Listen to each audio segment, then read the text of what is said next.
Welcome back to this channel, everybody. It's that time again. It's time for another Saturday night special where we talk about everything rockhounding related.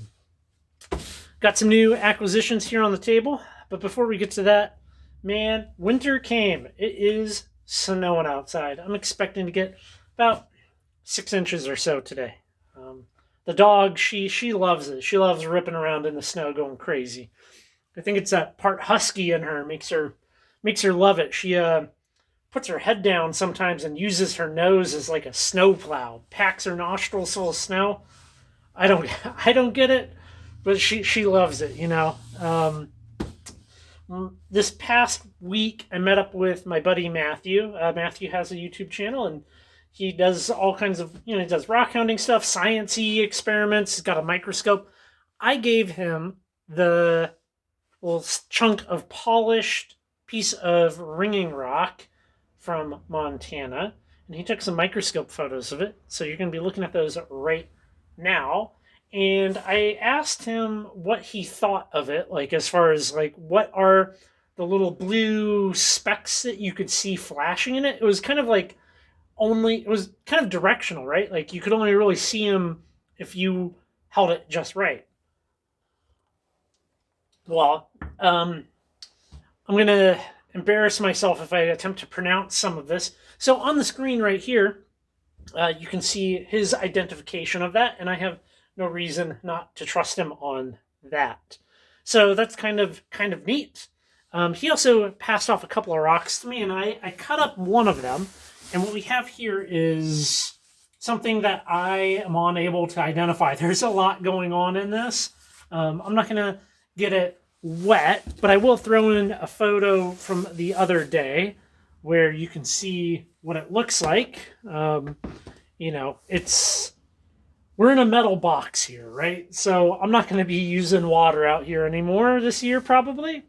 I did cut a slab out of this, and this is handy because I also got on eBay, and I got myself a set of stencils for attempting to do some cabs.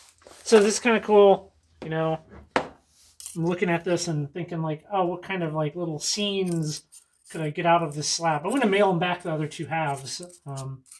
But it's kind of fun to have this and hold it up to a rock and imagine what could be.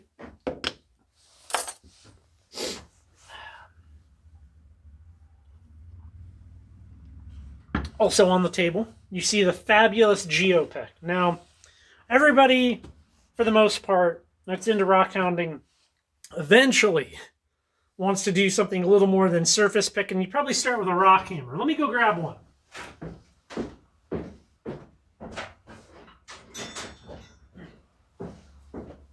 Usually, you're going to start with something like this, the Estwing rock hammer, right?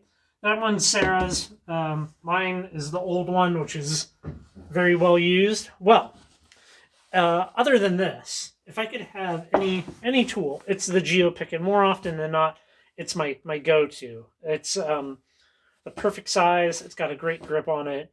It's lightweight. We kind of hike in some places, so to have something that is lightweight that can do the job of a bigger tool is very nice. And guess what? These guys, they are on sale on Amazon right now. Normally they are $70. Now they're like $57 with free shipping if you're a Prime. So, I would highly recommend picking up a Geopick if you ever feel like you want to clear some rocks. It's hard. It's a hard thing to beat, especially if you're walking in. I got a lot of stuff written down. I've been thinking a lot about your legacy. And usually when people talk about leaving a legacy, they're mostly talking about their kids, right? I've kind of been mentally extending that to other things. And I might be wrong here. Feel free to correct me or chime in if you think I'm wrong. This is just an idea that I'm playing around with, right? The videos that you put online the messages you share with people, the comments you leave. In a way, it's like a modern digital version of a legacy. It could be good, it could be bad. Um, I hope they don't mind me showing the video, but a while back, me and Sarah, we were out at the Loon Lake copper mine and met a lovely young couple there with a kid and and their adventure cat. They're rockhounding out there, their kid and their cat, and something about that really stuck to me. There's moments in my childhood that left a big thumbprint that kind of laser etched into my mind, right? And I think part of why I try to share as many locations with y'all, the video watchers here, is because I want to create an impression, a positive impression on another person's life, and give somebody the memory of going rock hounding with their parents and bringing their cat along. Like, I don't know, maybe that doesn't happen that time, but maybe it does happen for some people. I think that's worth it. There's always the dilemma, right? Of do you give out your spots or do you hold them close to your heart and don't share them? How many rocks do you really need?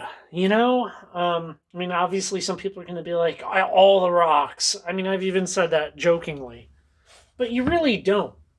You really don't.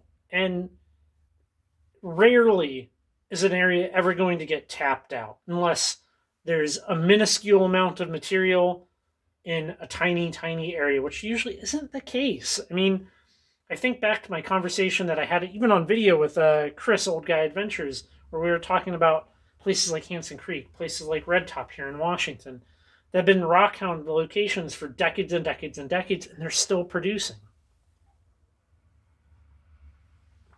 So to kind of wrap it up, I guess, I'm becoming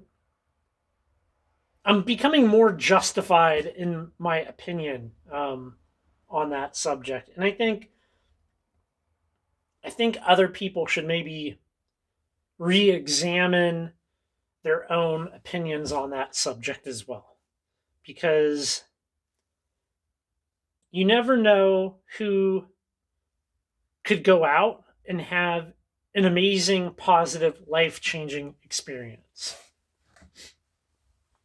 For myself, for Sarah, getting into rockhounding has been a life-altering hobby experience. Now, it doesn't have to be that way for everyone. Not by any means. But it could be.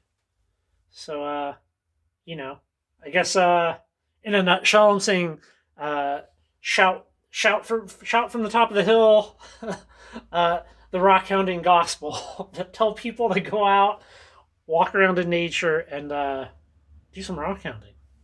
I'm going to bring it up to the last topic here. Do you think that all the rockhounding videos on the YouTube here accurately portray rockhounding? I try to accurately portray it.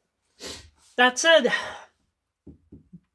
sometimes I feel like maybe I don't, because I only show the wins. It's hard to make a video where you show a failure. I don't think anybody wants to see it. People want to click on videos that have alluring thumbnails and clickbaity titles.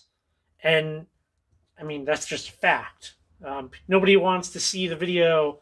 We walked 4 miles yesterday. It started to snow and we found nothing. But that's in my opinion, that's part of it for a lot of people. It's not always going to be a win, especially if you're exploring new places. That's what me and Sarah like to do. So yeah, I'm just curious if you think all of the videos where somebody's picking up a rock or a crystal or whatever for the 50th time and acting in awe and amazement is doing a misrepresentation and disservice to the hobby and community. I might be wrong. I'm not saying that's my opinion, but it's just something I've been thinking about. You know, that's what we're here for. We're here for a shop conversation about rock hounding, right? So, oh, I'll give you a sneak peek before we wrap this up. Look at that beautiful pink rock. Well, that part's not pink. Look at that beautiful pink rock. Matthew sent me home with this piece of rhodonite. So we'll be doing something with that hopefully in the coming week. So that should be a lot of fun. And with that said, I'm going to switch it up and I'm going to leave you out, close out this video looking at the snow. So, hey, y'all take care.